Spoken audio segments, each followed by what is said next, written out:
സ്വന്തം സഹോദരൻ്റെയും ഉപ്പയുടെയും മകൻ്റെയും ഒക്കെ മുന്നിൽ ഒരു സ്ത്രീക്ക് ധരിക്കാൻ പറ്റുന്ന വസ്ത്രധാരണ രീതിയെക്കുറിച്ചാണ് ചോദ്യം.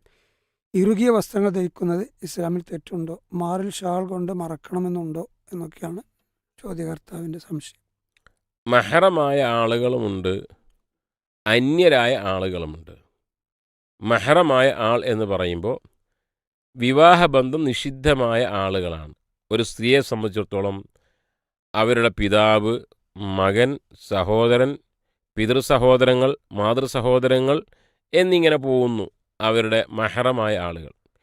ഈ ആളുകളുടെ മുമ്പിൽ ധരിക്കേണ്ട അല്ലെങ്കിൽ ഔറത്ത് ഏതുവരെ ഒളിവാക്കാം.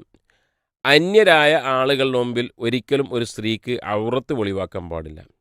എന്നാൽ വാപ്പ, മകൻ, സഹോദരൻ തലമുടി കാണിക്കാം, കഴുത്ത് കാണിക്കാം, കൈ കാണിക്കാം, കാൽത്തണ്ട കാണിക്കാം.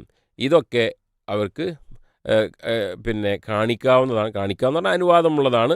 അതല്ലാതെ മാറ് കാണിക്കാൻ പാടില്ല, മറ്റു ഭാഗങ്ങൾ കാണിക്കാൻ പാടില്ല. അത് ഒരാൾക്ക് മുമ്പിലും കാണിക്കാൻ പാടില്ല. മുഗല്ലദായ ഔറത്ത് ഒരിക്കലും കാണിക്കുവാൻ പാടില്ല എന്നാണ് മനസ്സിലാക്കേണ്ടത്.